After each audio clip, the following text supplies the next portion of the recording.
اور لوگوں کو جو انہیں جو وعدے کیے تھے ایک وعدہ پورا نہیں ہوا. لوگوں کو روزگار دینا تھا روزگار نہیں دیے, لوگوں کو گھر دینا تھا گھر نہیں دیے, لوگوں کی زندگی میں آسانیاں پیدا کی, انہوں نے مشکلات پیدا کی, انہوں نے لاکھوں لوگوں کو بے روزگار کیا ہے, اور انہوں نے کیا اشیاء صرف جو ہیں جو روزمرہ استعمال کی چیزیں ان کی قیمتیں آسمان تک پہنچ گئیں, لوگ نہیں چیزیں خرید سکتے. انٹرنیشنل رپورٹس پتہ نہیں کیوں یہ بتا رہی ہیں کہ صورتحال بہتری کی جانب جا رہی ہے, حکومت کام کر رہی ہے اور اس کے جو اثرات ہیں وہ آگے آنے والے دنوں میں نظر بھی آئیں گے. خیر میں اس پر آپ سے مزید بھی بات کروں گی. اس وقت ہمیں جوائن کیا ہے پارلیمانی صدر ڈاکٹر نوشین حامد صاحبہ. ڈاکٹر صاحبہ بہت شکریہ آپ کے وقت کا. سب سے پہلے مجھے بتائیے گا کہ ایگزیکٹلی ابھی سچویشن ہے کیا کرونا وائرس کو لے کر, ان کے جو بھی ہم لوگ خبروں میں سن رہے ہیں وہ تو یہی بتایا جا رہا ہے کہ ہر آدھے گھنٹے میں ایک انسانی جان اس وبا کا شکار ہو رہی ہے اور ہر گھنٹے میں 125 لوگ اس سے متاثر ہو رہے ہیں. فگرز کیا ہیں ایگزیکٹلی؟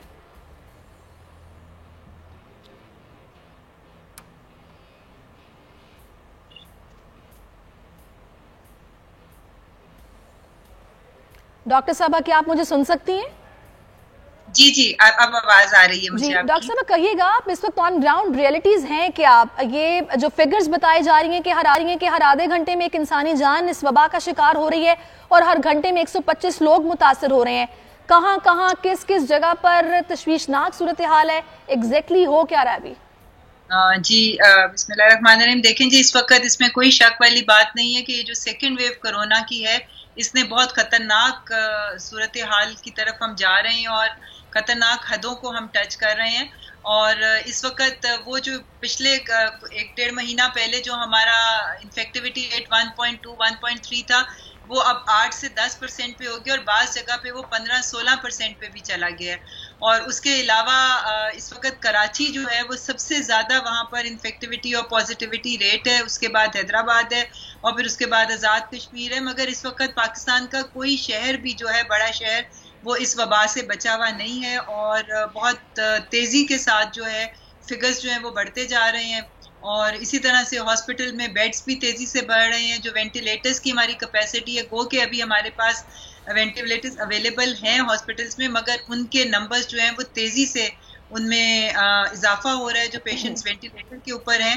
تو اس وقت سچویشن جو ہے وہ بہت خطرناک ہے اور میں سمجھتی ہوں کہ لوگ ابھی ڈاکٹر صاحب بالکل آپ صحیح بتا رہی ہیں کہ تشویشناک صورتحال ہے جہاں پر پالیسیز اس میں کچھ کہا جا رہا ہے کہ ٹھیک نہیں ہے, اس پر کام ہونا چاہیے. وہیں پر کچھ لوگوں کی بھی بے احتیاطی ہے کہ وہ لوگ اس طریقے سے SOPs کا خیال نہیں کر رہے ہیں.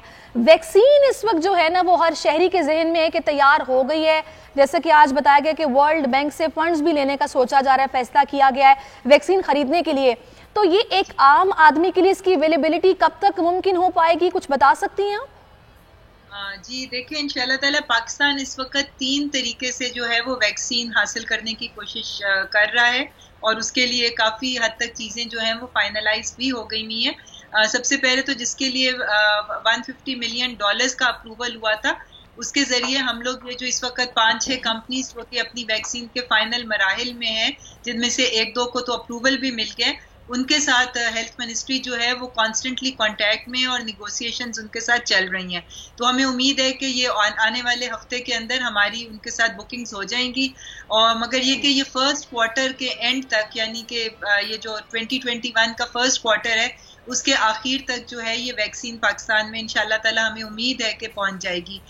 دوسرا طریقہ جو پاکستان میں اس وقت چائنیز کمپنی کینسینو بایو کے جو کلینکل ٹرائلز فیز 3 کے ہو رہے ہیں وہ بھی تقریباً اپنی فائنل سٹیجز پہ ہیں.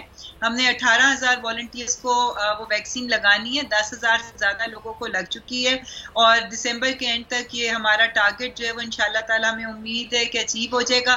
جیسے ہی یہ کلینکل ٹرائلز جو ہمارے ہیں یہ دسمبر کے اینڈ تک مکمل ہوتے ہیں اس کے بعد اس کے ریزلٹس آئیں گے تو وہ چائنا سے وہ کینسینو بایو کی ویکسین جو ہے وہ بھی ہم تک پہنچ جائے گی. اچھا تھوڑا سا اگر آپ مجھے فری ٹیسٹنگ کے حوالے سے بتا دیں, کیونکہ جب یہ کرونا آیا اس کے فوری بعد تو 8,000 کا جو ٹیسٹ ہے جس کو مستند بھی سمجھا جائے وہ کیا جا رہا تھا. وہ لوگ جو نہیں کروا سکتے جن کو ایک دم ڈاؤٹ ہو گیا ہے ان کے آج کل ہلکا سا کھانسی نزلہ زکام اس کو بھی لوگ کرونا سمجھ رہے ہیں, تو اس میں تفریق کیسے کی جائے اور کیا وہ لوگ جو کہ ظاہری سی بات ہے مخیر حضرات ہی ویسے تو کام آتے ہیں لیکن گورنمنٹ لیول پر کیا کیا جا رہا ہے فری ٹیسٹنگ کے لیے جو لوگ نہیں افورڈ کر سکتے؟ گورنمنٹ کے جتنے بڑے ہاسپٹلس ہیں اس وقت جو کہ کرونا کے لیے مارک کیے گئے وہاں پر فری ٹیسٹنگ ہو رہی ہے.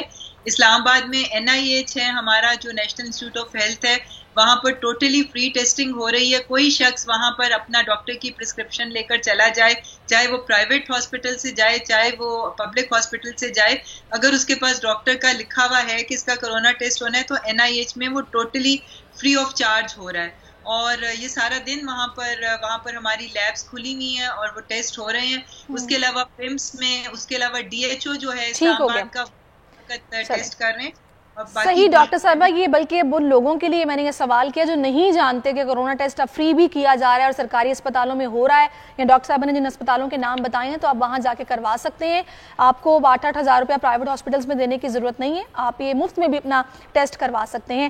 لغاری صاحب, یہ ساری صورتحال آپ نے ابھی جیسے کہ ڈاکٹر صاحبہ نے بتائی, آپ نے سنا ہے کہ ویکسین اگلے سال بتایا جا رہا ہے کہ ہم تک پہنچ جائے گی, آدمی کی پہنچ میں ہوگی.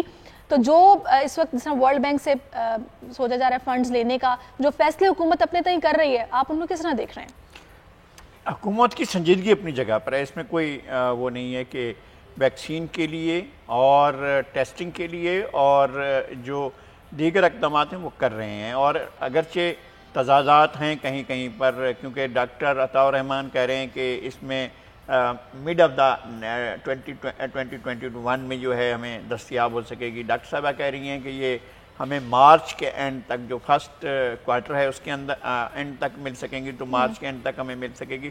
اس طرح کی چیزیں ہیں, لیکن اس کے باوجود حکومت کی طرف سے ایک کوشش ہو رہی ہے جسے بہرحال سراہا جانا چاہیے. لیکن میرا یہ خیال ہے کہ دسمبر, جنوری اور فروری یہ ایسے مہینے ہیں جس میں اس کے پھیلاؤ میں اضافے کے امکانات ہیں. اگر یہ پھیلاؤ ہو رہا ہے اور کرونا جو ہے وہ زیادہ تیزی سے, اب بھی اس کی جو رفتار ہے اس کے پھیلنے کی وہ کم نہیں ہے, اس لیے کہ ہمارے ہاں اتنا نہیں تھا. پاکستان پر اللہ تعالیٰ کا کرم تھا کہ ہم بہت بچ کر اس سے رہ رہے تھے, لیکن اب اس کی تعداد بڑھنے لگی ہے, لوگ زیادہ اس کا شکار ہونے لگے. تو حکومت کو یہ سمال لاک ڈاؤن تو ہمیں نہیں سمجھ آیا. لاک ڈاؤن کا کوئی ایک کنسپٹ ہوتا ہے کہ بھی یہاں اس علاقے میں یہ پھیل رہا ہے تو آپ اس علاقے کو بند کریں. کراچی میں کہاں آئیڈینٹیفائی ہوا ہے, حیدرآباد میں کہاں آئیڈینٹیفائی ہوا, گجرانوالہ میں یہ کیسے ہوا ہے کہ جلسہ بھی ہوا ہے اور گجرانوالہ میں سب سے کم ریٹ ہے اس وقت جو پاکستان میں ہے, سب سے کم ریٹ گجرانوالہ کا بتایا جا رہا ہے. اور اچھا, تو اس کا مطلب ایک جلسے نے کچھ نہیں بگاڑا گجرانوالہ کے, گجرانوالہ میں جو کچھ نتائج آ رہے ہیں تو یا اس سے جلسے سے کوئی تعلق نہیں ہے, اس طرح کی بات بھی کہی جا سکتی ہے. لیکن بہرحال جہاں جہاں کرونا پھیلتا ہے حکومت یہ مت دیکھے کہ جناب اس سے جو ہے ہم ان کو کہیں گے کہ جناب SOP فالو کریں, اچھا جی آپ سینیٹائزر استعمال کریں, اچھا جی آپ ہاتھ دھوئیں 2-3 بار, اچھا جی آپ ایسا کریں کہ ماسک لگا لیں. لوگ اس کو فالو نہیں کر رہے ہیں. آپ کہیں بھی کیمرہ لے کر جائیں اور کسی بھی جگہ پر آپ جو ہے اس کی فوٹیج بنائیں, آپ کو 1% بھی لوگ نہیں ملیں گے جو ماسک پہنے ہوئے ہوں, جو سینیٹائزر کا استعمال کر رہے ہوں یا کوئی ایسا استعمال کر رہے ہوں. تو حکومت کو جانا پڑے گا. اگر آپ کاروبار بند کر سکتے ہیں, اگر آپ شادیاں یعنی شادیوں کا جو ہے ایونٹس جو ہیں وہ بند کر دیے گئے ہیں اور صرف کھلی جگہوں پر شادی کرنے کی, اور وہ بھی ایک تعداد. صحیح کہہ رہے ہیں آپ. چلیں لغاری صاحب, آپ نے بالکل یہ ٹھیک پوائنٹ آؤٹ کیا. ڈاکٹر صاحبہ میں آپ سے اب ایز اے ڈاکٹر بات کر رہی ہوں کہ مطلب ایز اے پارلیمانی سیکرٹری صحت آپ سے یہ میرا سوال نہیں ہے. جیسا کہ جلسے جلوس آج کل آپ کو پتہ ہو رہے ہیں اور اپوزیشن جلد سے آگے مطلب روکنے کے موڈ میں بالکل نظر نہیں آ رہی ہے. آپ ایز اے ڈاکٹر کیا بتائیں گی, کیا کرنا چاہیے ہمیں؟ کیونکہ ظاہری سی بات ہے صورتحال کافی تشویشناک ہوتی جا رہی ہے. کہیں پر بھی جاؤ کسی نے نہ تو ماسک لگایا ہے, SOPs کو بالکل فالو نہیں کیا جا رہا. یہ کتنا خطرناک ہے؟ دیکھیں یہ اس وقت آپ کو پتہ ہے کہ جب تک ویکسین نہیں آ جاتی ہے ہمارا ماسک ہی ہماری ویکسین ہے, اور فزیکل ڈسٹینسنگ جو ہے وہ بہت اسینشیل ہے, کیونکہ ہمیں پتہ ہے کہ یہ ڈراپلیٹ انفیکشن کے تھرو پھیلتا ہے کہ جب کوئی بندہ بولتا ہے تب بھی ہمارے منہ سے تھوک کے چھوٹے چھوٹے سے ذرات نکلتے ہیں جو کہ بظاہر نظر نہیں آتے مگر ہمارے منہ سے نکل رہے ہوتے ہیں, اور کھانسنے اور چھینکنے سے تو اس کی رینج اور بڑھ جاتی ہے, وہ 6 فیٹ تک 4 فیٹ تک جا سکتا ہے. تو ابھی جو آپ بات کر رہے تھے, اگر آپ پشاور میں جو سب سے آخری جلسہ ہوا ہے اس کا اگر آپ ڈیٹا دیکھیں تو 22 نومبر کو وہاں پر جلسہ ہوا تھا, 21 کو وہاں پر انفیکٹیوٹی ریٹ جو تھا وہ 10-12% تھا, اور جلسے کے 5 دن بعد، کیونکہ عام طور پہ 4-5 دن اس کا انکیوبیشن پیریڈ ہوتا ہے، تو وہ 20% پہ چلا گیا تھا. تو یہ تو اس میں کوئی شک والی بات نہیں کہ جہاں لوگ اکٹھے ہوں گے کرونا وہاں پہ پھیلے گا. کیوں چلیں بالکل آپ ٹھیک کہہ رہی ہیں، ظاہر سی بات ہے اگر یہ بیماری ہے اور یہ ظاہر سی بات گیدرنگز ہوں گی، مجمع اکٹھے ہوں گے تو یہ پھیلے گی. بہت شکریہ آپ کا ڈاکٹر نوشین حامد، آپ نے اپنا قیمتی ٹائم ہمیں دیا اور بڑی سیر حاصل گفتگو آپ سے رہی، ویکسین کا بھی آپ نے بتایا. خیر اس ساری صورتحال میں جیسے کہ میں بار بار یہ کہہ رہی ہوں کہ حکومتی جو وزراء ہیں وہ بھی یہ بول رہے ہیں کہ عوام کی جانوں کے ساتھ نہ کھیلیں، آپ نہ جلسے کریں، نہ جلوس نکالیں، اس طرح اور کچھ نہیں ہوگا، نقصان عوام کا ہے. ظاہر سی بات ہے کہ بیماری پھیلتی جا رہی ہے، ہمیں احتیاط کرنی ہے. تو لغاری صاحب ذرا مجھے بتائے گا کہ 8 دسمبر کو بہت اہم اجلاس بھی ہونے جا رہا ہے جس میں کہا جا رہا ہے کہ تحریک عدم اعتماد لائی جائے گی. اس سے پہلے کہ میں اس تحریک پہ بات کروں اور جلسے پہ بات کروں، ذرا تھوڑا سا مجھے بتائے گا، نواز شریف صاحب اور آصف علی زرداری کے درمیان ٹیلی فونک رابطہ ہوا ہے جس میں انہوں نے ان کو بولا ہے کہ بھی آپ پاکستان واپس آ جائیں، آپ کے آئے بغیر پی ڈی ایم کے مقاصد پورے ہونا ممکن نہیں ہے. میرے خیال میں ہمیں اگر چیزوں کو ریالائز کرنا ہے تو یہی ہے کہ میاں نواز شریف کا میدان میں ہونا، چاہے وہ جیل میں ہی ہوں، یہاں ہونا ضروری ہے. ہم یہ نہیں چاہتے ہیں کہ وہ واپس آئیں اور اپنی جیل کاٹیں اور اس طرح سے رہیں، لیکن اگر اس کو سمجھتے ہیں کہ وہ یہ ڈیموکریٹک اسٹرگل ہے تو پھر آپ کو خود اس ڈیموکریٹک اسٹرگل کا حصہ. والدہ کے جنازے پہ تو وہ آئے نہیں ہیں، کیسے ممکن ہے کہ وہ اب اس طرح ان کے کہنے پہ تو میرے کہنے سے بھی نہیں آئیں گے، زرداری صاحب کے کہنے سے بھی نہیں آئیں گے. ہم تو صورتحال کا تجزیہ کر رہے ہیں کہ کیسی صورتحال ہے، اور جس طرح کے ٹارگٹس بنائے جا رہے ہیں کہ استعفے دے دیں گے، تو یا اس طرح کا بنایا جا رہا ہے کہ جی چلیں ہم ووٹ آف نو کانفیڈنس کی طرف جاتے ہیں اسپیکر کے خلاف اور وزیر اعظم کے خلاف. تو مطلب ان چیزوں کو مٹیریلائز کیسے کریں گے؟ کیا 2-3 آپ وضاحتیں کر لیں گے اپوزیشن یہ بتائے، یا جن کا یہ انٹینشن ہے کہ ہم ووٹ آف نو کانفیڈنس کی طرف جاتے ہیں، تو کیا ان کو بتا دیا ہے پاکستان مسلم لیگ کاف نے کہ جی ہم آپ کا ساتھ دے رہے ہیں؟ کیا ان کو بتا دیا ہے ایم کیو ایم نے کہ ہم آپ کا ساتھ دے رہے ہیں؟ کیا ان کو بتا دیا ہے؟ تو پیپلز پارٹی نے سمجھا رہی ہے کہ نمبر پورے کیے بغیر اس طرح تحریک لانا بالکل شرمندگی ہوگی. اور بعض دفعہ یہ بھی ہوتا ہے اور ہم نے دیکھا ہے اور ہوا ہے، سینٹ کے جو ووٹ آف نو کانفیڈنس کی طرف گئے تھے ساجد سنجرانی صاحب کے خلاف، تو کیا ہوا تھا؟ وہ یہ ہوا تھا کہ اپوزیشن کے ارکان کٹ کر وہ چلے گئے تھے اس طرف کو اور انہوں نے ووٹ دیا، اور انہوں نے یہ تک نہیں کیا ہے کہ بھئی ان لوگوں کا پتہ تو چلائیں کون کون لوگ تھے جنہوں نے جا کر ان کے حق میں ووٹ کیا تھا. اب اس طرح سے اگر آپ کریں گے تو عمران خان کے حق میں مثلاً آپ کے یہاں سے 20 آدمی کٹ کر ادھر چلے جاتے ہیں یا 25 آدمی کٹ کر ادھر چلے جاتے ہیں، تو پھر آپ کیا کر لیں گے اور آپ ان کے خلاف کیا کارروائی کریں گے؟ شرمندگی علاوہ آپ کی فیلور آ جائے گا. اب اگلے 2 سال تو رہا ایک طرف، اس اپوزیشن پر کوئی اتنا بھروسہ بھی نہیں کرے گا کہ آنے والے الیکشن میں اس کے بارے میں کنسیڈر کرے کہ ان کی اپنی کنسسٹنسی ایسی ہے، ان کی اپنے رزلٹ ایسا ہے، ان کی اپنی پلاننگ ایسی ہے، ان کا اپنا طریقہ کار ایسا ہے کہ وہ اس کو نہیں بروئے کار لا پا رہے ہیں.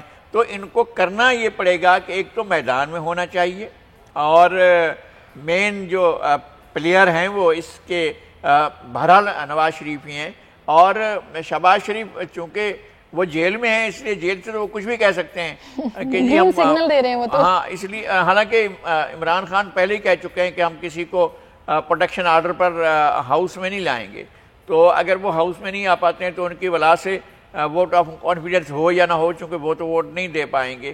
تو اگر ایسی صورتحال ہے تو پھر آپ کس طرح سے آگے بڑھ سکیں گے؟ اگر آپ جلسے کریں تو جلسوں کے بعد آپ 13 دسمبر کا جلسہ کر لیں، اس کے بعد آپ کے پاس کیا ہے؟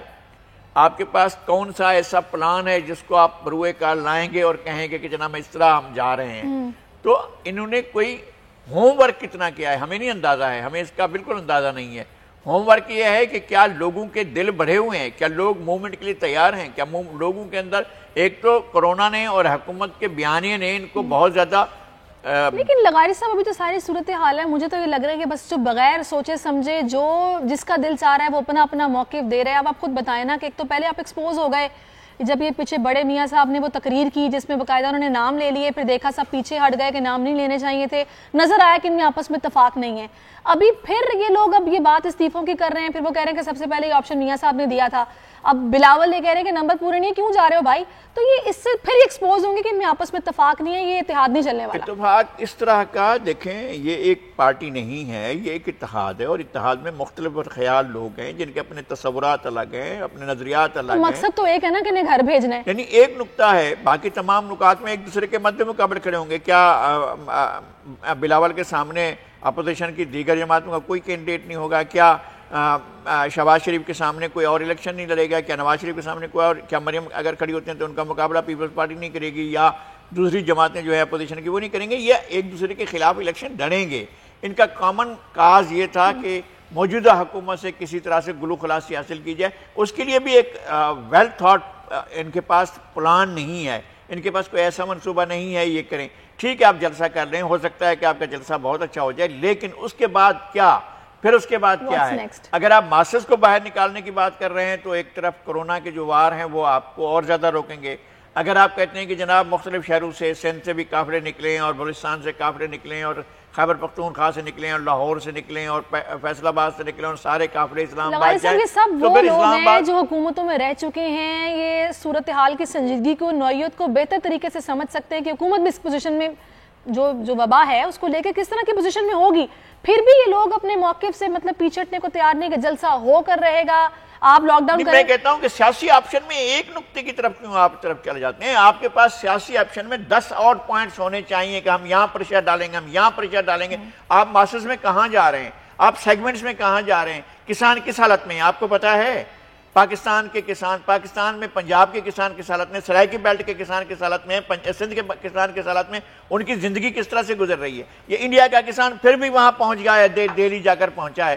آپ کیا کسانوں کے بارے میں آپ نے کبھی پوچھا ہے؟ آپ نے جا کر پوچھا ہے کہ خواتین کی زندگی کس طرح گزر رہی ہے؟ آپ نے جا کر پوچھا ہے کہ طالب علم کس طرح تعلیم حاصل کر رہے ہیں؟ آپ نے جا کر پوچھا ہے کہ جناب مزدوروں کے کیا حالات ہیں؟ آپ کو پتا ہے کہ مزدوروں کو یونین سازی کا حق نہیں ہے؟ آپ کو پتا ہے کہ صحافیوں کے کیا حالات ہیں؟ جتنے بھی سیگمنٹس ہیں وہ شدید پریشانی کا شکار ہیں، کسی کو اپروچ ہی نہیں کر پا رہے ہیں. بالکل آپ ٹھیک کہہ رہے ہیں. اب خیر یہ جو ساری 8 دسمبر کو دیکھتے ہیں کیا فیصلے ہوتے ہیں، اور اس کے بعد جو 13 دسمبر کا جلسہ ہے، کیا صورتحال ملتان والی ہوگی یا اس سے بھی بگڑ سکتی ہے؟ ویسے تو وزیر اعظم عمران خان نے بول دیا کہ بھائی ان کو روکنا نہیں ہے، جو قانون کے خلاف کوئی کارروائی ہوگی اس پر ہم لوگ بھی ظاہر سی بات ہے مقدمات بنائیں گے، پوچھا جائے گا، ان سے کہیں گے کہ بھئی آئیں آ کے جواب دیں کہ آپ نے کس طرح کس کی اجازت سے کیا اور کس طرح آپ یہ بیماری کو پھیلا رہے ہیں. خیر اس پر ہم مزید بھی بات کریں گے، چھوٹا سا بریک لیتے ہیں، بریک کے بعد واپس آتے ہیں. اب ہمارے ساتھ رہیے.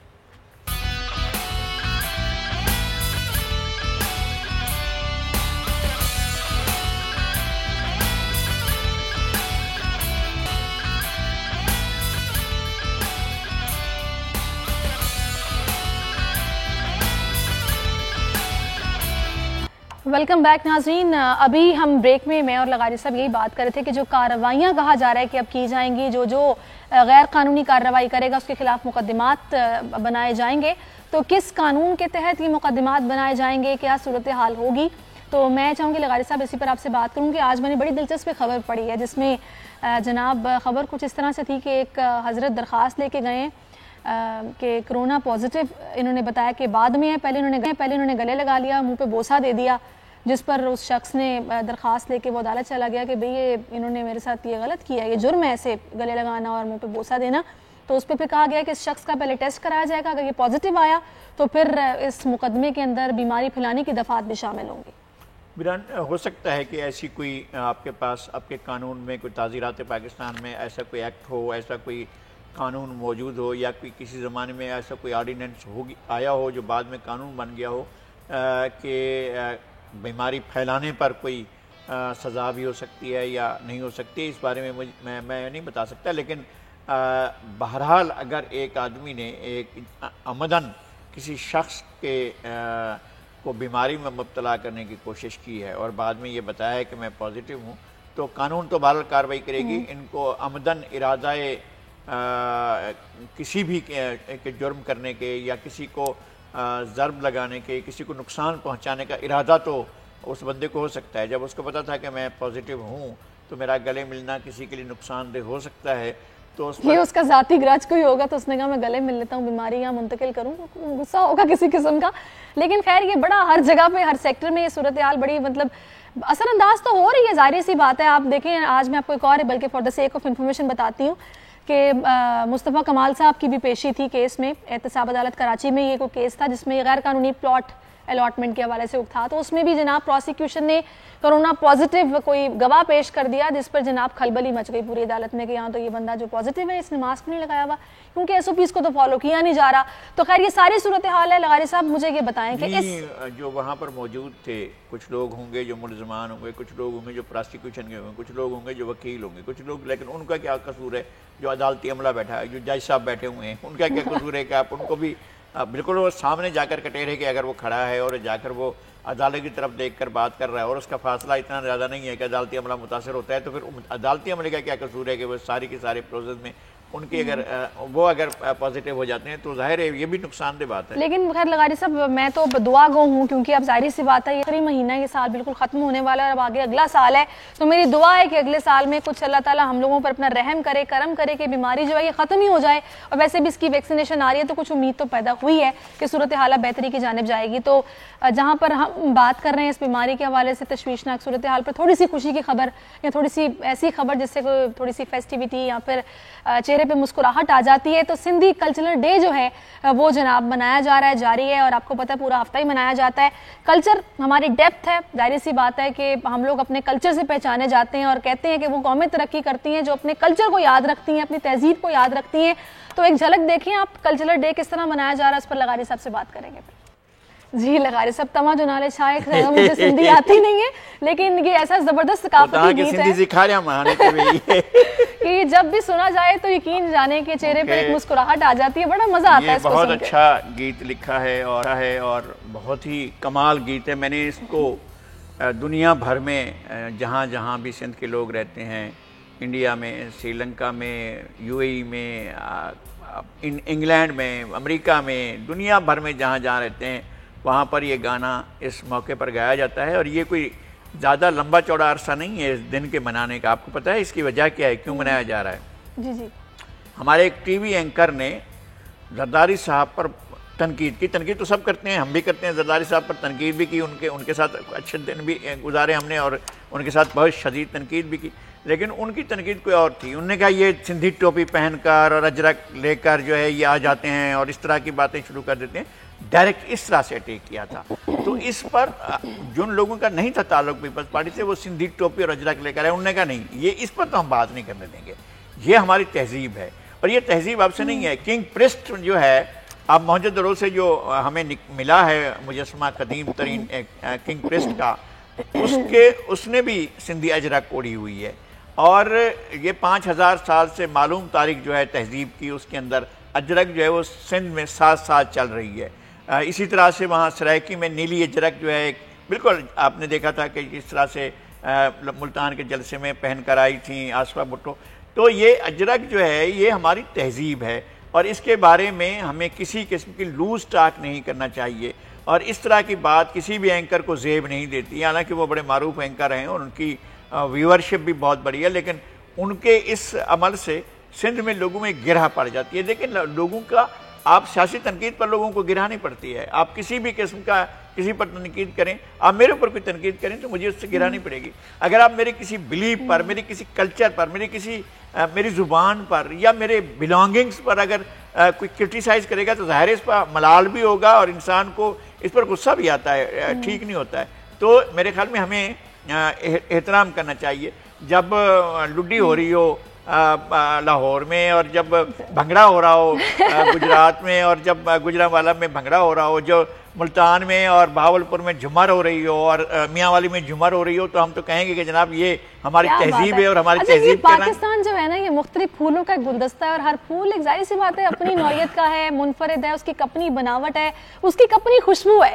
تو مجھے تو بہت اچھا لگتا ہے. پھر امریکن جو سفارتکار ہیں انہوں نے باقاعدہ ایک ویڈیو بنا کر بھی جاری کی ہے، مبارکباد دی ہے سندھی کلچرل ڈے کے حوالے سے، تو بڑا اچھا لگتا ہے. خیر ہم تو یہ چاہیں گے کہ یہ سارے گلدستے کے پھول ہیں جن کی اپنی بناوٹ، اپنی خوشبو ہے، تو جناب یہ اسی طرح شاداب رہیں، اسی طرح یہ کھلتے رہیں اور ہمیں بھی چاہیے کہ اپنی ثقافت کو اون کریں اور یہی اسی میں ہماری ترقی کا راز بھی چھپا ہوا ہے، ہماری پہچان ہے یہ. خیر آگے بڑھتے ہیں اور آگے میں بات کرنا چاہوں گی عالمی اردو کانفرنس کی، جو کہ 13ویں عالمی اردو کانفرنس ہے اور تیسرا اس کا روز ہے۔ لغاری صاحب، اردو ہے جس کا نام سبھی جانتے ہیں، داغ سارے جہاں میں دھوم ہماری زبان کی ہے۔ تو جناب کیا بات ہے، داغ دہلوی نے کا کمال کا شعر لکھا، بڑی شائستہ زبان۔ اور دیکھیں یہ ایک بہت بڑی موومنٹ رہی ہے اردو نام دینے کی بھی۔ داغ جو ہے یہ بادشاہ کے اس میں بھی تھا، یعنی کہ دربار کے شاعروں میں بھی تھا، اور داغ جو ہے وہ ہم عصر تھا غالب کا، مومن کا، استاد ابراہیم ذوق کا، اور کنٹمپریری تھا، اور علامہ اقبال کے استاد تھے۔ داغ جو ہیں وہ علامہ اقبال کے استاد بھی تھے۔ تو داغ کے زمانے تک بھی اس کا نام کبھی ایک نام طے نہیں ہوا تھا۔ ریختہ کہا جاتا تھا، ہندوستانی کہا جاتا تھا، اور نام دیے جاتے تھے۔ اردو پھر گریجولی اردو کا لفظ اسٹیبلش ہوا، اور اردو بھی وہاں سے لیا گیا، جو ترکی کا لفظ ہے، سرائیکی کا بھی لفظ ہے ارد کا معنی ہے اجتماع، بہت بڑی تعداد، بہت بڑی مقدار۔ ارد سے جو ہے یہ اردو بنا، اور ترکی کا لفظ بھی ہے، اردو لشکر کو کہتے ہیں۔ تو یہ لشکری زبان ہے، یعنی مختلف جو لہجے، زبانیں۔ اس کا ہریانہ میں ایک اور رنگ ہے، تنے مری جھوٹی جربا دی۔ اچھا بھئی یہ کون سی زبان ہے بھئی، تنے مری جھوٹی جربا دی؟ انہوں نے کہا بھئی یہ کیا مسئلہ ہے؟ ڈاکٹر منیر الوی کو میں بات کر رہا تھا کہ آج 30-40 سال پہلے کی بات ہے، تو انہوں نے کہا کہ میں بڑا حیران تھا کہ یہ جو مصدر ہے جربا، یہ کہاں سے آیا ہے؟ تو پھر میں نے جب اس سے سنا، اچھا تو تم نے میری بھینس کو ضرب لگائی ہے اور اس کو نقصان پہنچا ہے، تو اس کو کہا کہ تنے میری جھوٹی جربا دی۔ تو یہ ایک جا کر اس طرح کا جملہ۔ اچھا یہ لفظ، یہ مختلف چیزیں ملتی گئیں اردو میں، اور اردو ایک بنتی گئی۔ اچھا میں بلکہ ناظرین کو بتاتی ہوں، لغاری صاحب خیر آج تو ہم اردو کی بات کریں، لغاری صاحب بہت ساری زبانیں جانتے ہیں، مجھے بڑا اچھا لگتا ہے، ہر زبان اس کی ایک اپنی بات ہے، مطلب میٹھی ہے، مزہ آتا ہے سن کے، دل چاہتا ہے آپ کا بولنے کا۔ لغاری صاحب کو جناب بلوچی بھی آتی ہے، سرائیکی بھی آتی ہے، پنجابی بھی بول لیتے ہیں، سندھی بھی بول لیتے ہیں، ہندکو بھی بول لیتے ہیں، بہت ساری زبانیں۔ یہ بھی ہمارے سامنے گلدستہ بیٹھا ہوا ہے جناب مختلف زبانوں کا۔ تو اچھا میں لغاری صاحب میں چاہوں گی تھوڑا سا آپ کے بچپن میں چلتے ہیں، پیچھے چلتے ہیں۔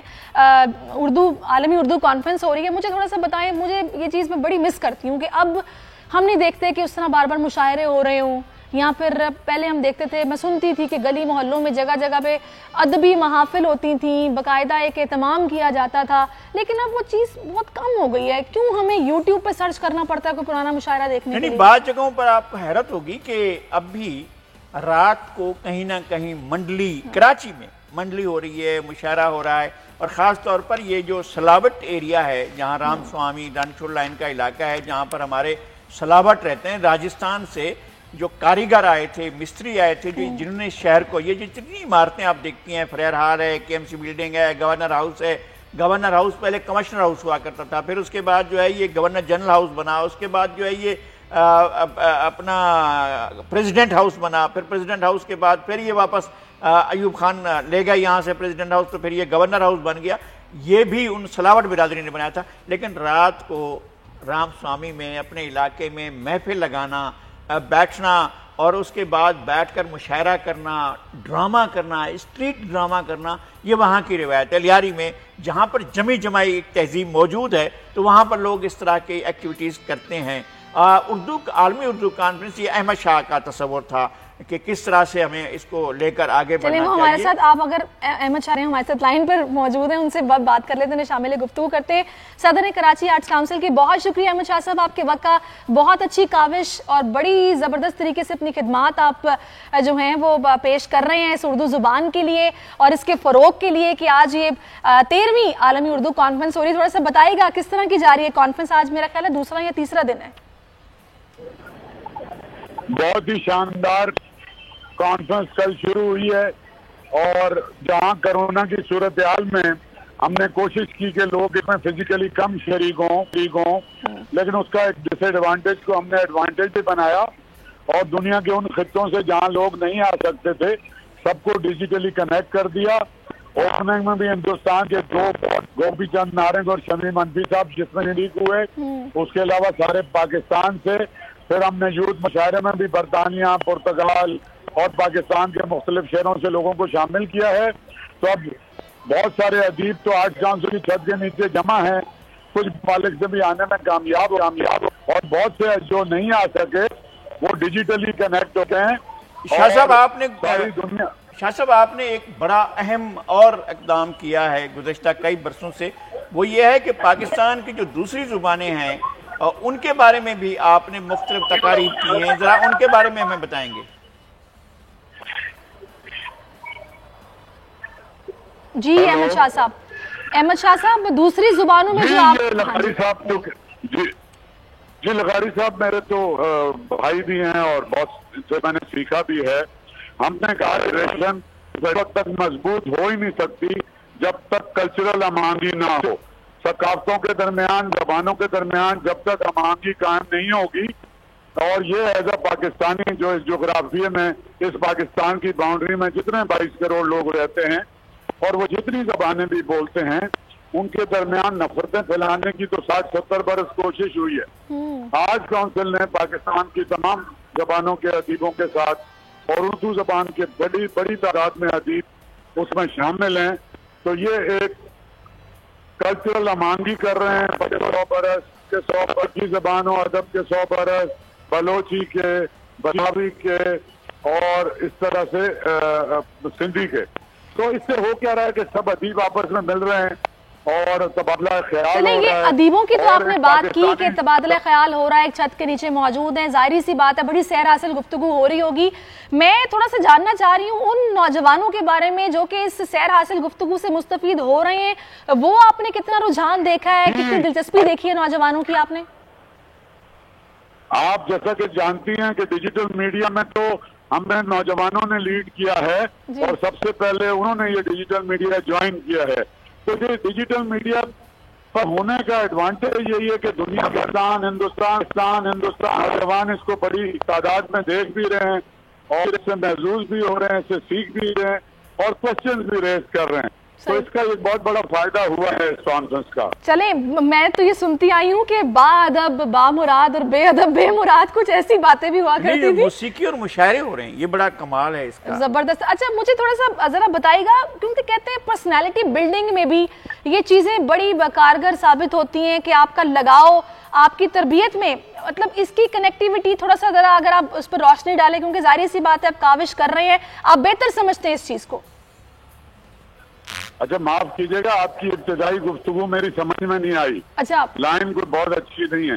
اچھا چلیں، وہ اچھی نہیں ہے لغاری صاحب، بلکہ آپ اس پہ روشنی ڈالیے۔ میں نے تو یہ سنا ہے، ازراہ تفنن ایک بات کر رہی ہوں، میں نے سنا ہے یہ کہا جاتا تھا نا کہ با ادب با مراد بے ادب بے مراد، یہ تو ہوتا ہے اور یقیناً ایسا ہوتا ہے۔ ادب جو ہے ایک وسیع، بہت وسیع معنوں کے ساتھ ہے، اور احمد شاہ صاحب جو ہیں وہ ہر لحاظ سے با ادب ہیں اور ہر لحاظ سے با مراد ہیں، اور انہوں نے ان پچھلے 13 سالوں میں جو اس سلسلے میں بہت بڑے، ایک تو یہ کہ اردو موسیقی، کلاسیکل موسیقی، آج کی موسیقی اور پاکستان کی دیگر زبانوں کی موسیقی، اس کو بڑا اسپیس دیا، اور انہوں نے زبانوں کے مشاعرے کروائے اور زبانوں کے شاعر جو ہیں مختلف زبانوں کے، سندھی کے، بلوچی کے ادیب شاعر آئے اور یہاں پر انہوں نے اظہار خیال بھی کیا اور اپنا کلام بھی پیش کیا ہے۔ سرائکی کے ہمارے بڑے شاعر پچھلے سال آئے تھے، ایک بار سوکڑی، اس دفعہ سرائکی خواتین کی زندگی کے بارے میں سیمینار ہوا اور بڑا سیمینار تھا، اور اس کے اندر شرکا جو ہے میرے خیال میں انٹرنیشنلی دنیا بھر میں اس کو دیکھا بھی گیا، اس کا سراہا بھی گیا، اور اس کے سوشل میڈیا پر بڑے کمنٹس آ رہے ہیں، تو ایک بہت بڑی ایفرٹ ہے یہ۔ اور اس لیے میں اور بات کرتا ہوں، سب سے بڑی بات یہ ہے کہ کراچی میں پچھلے 13 سالوں میں جو گریجولی ہم امن کی طرف آئے ہیں، اس میں جتنے بھی اقدامات کیے گئے سرکاری سطح پر وہ اپنی جگہ پر اہم ہیں، لیکن یہ کردار جو آرٹس کونسل نے کیا ہے وہ بے مثال۔ بالکل، میں اسی پر بات کرنا چاہ رہی ہوں کہ ظاہر سی بات ہے جب اتنی کاوش کی ہے تو یہ بڑا بہتر سمجھتے ہیں کہ اس کے فائدے کیا ہے اور یہ کتنا ضروری ہے۔ تو میں اسی لیے احمد شاہ صاحب آپ سے جاننا چاہ رہی تھی، کیونکہ میں نے یہ بھی سنا ہے کہ پرسنالٹی بلڈنگ میں ظاہر سی بات ہے کہ یہ چیز بڑی ضروری ہے کہ آپ ادب سے بھی جڑے رہیے، ظاہر سی بات ہے بہت کچھ سیکھنے کو ملتا ہے جو کہ آپ کی اپبرنگنگ کے لیے بہت ضروری ہوتا ہے۔ اس پر تھوڑی سی روشنی ڈالیے گا۔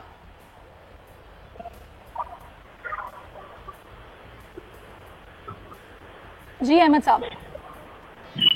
ہیلو جی احمد صاحب، کیا آپ مجھے سن سکتے ہیں؟ جی میں آپ کو اصل میں ڈھونڈ رہا ہوں کہ کوئی ایسا گوشہ مل جائے۔ جی اچھا اب آپ مجھے آپ میرا بتا دیجیے کہ آپ کیا کہہ رہی ہیں. میں آپ سے تھوڑا سا جاننا چاہ رہی ہوں نوجوانوں کے لیے یا وہ بچے جو ابھی اردو سے جن کو لگاؤ ہے وہ آگے اس میں پڑھنا چاہتے ہیں ان کے لیے بتائے گا کہ یہ کتنا ضروری ہے. ظاہری سی بات ہے آپ کی پرسنالٹی بلڈنگ کے لیے بھی کہ آپ کی جو ادبی زبان ہے اس سے آپ کا لگاؤ ہونا چاہیے. آپ بہت کچھ سیکھتے ہیں. جی بہت ضروری ہے. ظاہر ہے ہم اپنی زبانوں سے دور ہو رہے ہیں اور اب چونکہ اردو زبان پڑھ کے یا ہماری دوسری قومی زبانیں پڑھ کے نوجوانوں کو روزگار نہیں مل رہا تو بہت تیزی سے ہمارے بچے اس زبان سے دور ہو رہے تھے. لیکن اب ایک بات تو طے ہے کہ جب تک کسی زبان کو پڑھ کے آپ کو روزگار نہیں ملتا تو وہ بہت زیادہ ترقی تو نہیں کرتی. لیکن اب یہ چیز ہوئی ہے ثقافتی ورثہ ہے سیشن رکھا ہوا ہے, بچوں کی کہانیاں, بچوں کا ادب, بہت بڑا ادب تخلیق کیا گیا ہے تو دوبارہ سے اس کو ریوائیو کرنے کی کوشش کر رہے ہیں. لیکن یہ بات بہت امپورٹنٹ ہے, بہت اچھی بات ہے کہ آپ یہ ریوائیو کرنے کی کوشش کر رہے ہیں اور آپ کی ایفرٹس ہیں, ہم اس پر آپ کو سلام پیش کرتے ہیں. بہت شکریہ آپ کا احمد شاہ صاحب, آپ نے قیمتی وقت. اچھا لغاری صاحب ابھی جو بلکہ میں نے یہ لائٹر نوٹ بولا تھا کہ بادب بامراد اور بے ادب بے مراد میں ہمیں انہوں نے اتنے شور میں خالی بے مراد سن لیا, انہوں نے بولا مجھے کچھ ٹھیک نہیں لگا یہ جملہ. تو یہ تو خیر نہیں وہ ظاہر ہجوم میں ہے نا, بہت زیادہ وہاں پر ہجوم, اس طرح کا ہجوم نہیں ہے جو وائلیٹ کر رہا ہو اپنا کرونا کے ایس او پیز کو. لیکن ظاہر ہے وہاں پر کہیں نہ کہیں کوئی پروگرام ہو رہا ہے تو مائک کی آواز تو آ رہی ہے اور جہاں پر لوگ بات کریں تو ان کی آواز آ رہی ہے, تو ایسے شور میں تبھی انہوں نے کہا میں سمجھ نہیں پایا, میں سن نہیں پایا آپ نے کیا بولا, مجھے بتا کچھ ٹھیک نہیں لگا. اچھا خیر مجھے یہ بتائیں آج دوسرا روز ہے, آپ جا رہے ہیں؟ میں گیا ہوں, آج تیسرا روز ہے, آج دوسرا روز نہیں ہے. شاہ صاحب شاید وہ پہلا افتتاحی اجلاس کو انہوں نے کاؤنٹ نہیں کیا, لیکن افتتاحی اجلاس بہت اہم تھا اور گوپی چند نارنگ کی گفتگو مجھے بہت اچھی لگی تھی. اس میں بہت سی باتوں کے علاوہ انڈیا کا اور بر صغیر کا بہت بڑے ادیب ہیں وہ, پچھلے میں کم از کم 40-50 سال سے جن بڑے لوگوں کو دیکھ رہا ہوں ادب کے, ان میں وہ شامل ہیں گوپی چند نارنگ. تو انہوں نے کہا ہے کہ میں نے اپنی دادی سے اور اپنی نانی سے, میں بلوچستان سے ہوں, انہوں نے یہ کہا گوپی چند نارنگ نے کہ میں بلوچستان سے ہوں, میں نے اپنی نانی سے اور اپنی دادی سے جو پہلی زبان سیکھی تھی وہ سرائکی تھی. تو مجھے دل کے قریب لگا, چونکہ میں جہاں پر میں رہتا تھا جہاں سے ہم اٹھ کر آئے, میرے لیے سارا پاکستان ایک جیسا ہے, ساری زبانیں میری زبانیں ہیں اور ساری زبانوں کو میں اپنی زبانوں کی طرح استعمال کرتا ہوں.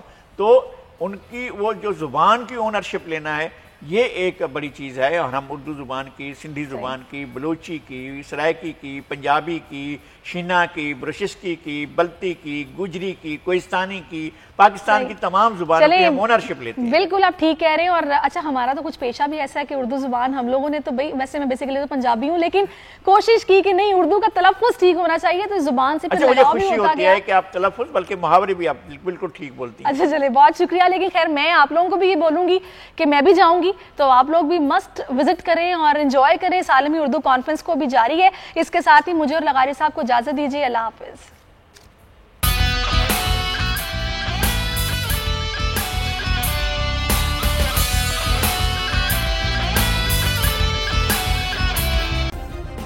سبسکرائب کریں اور بیل دبائیں تاکہ کوئی خبر رہ نہ جائے.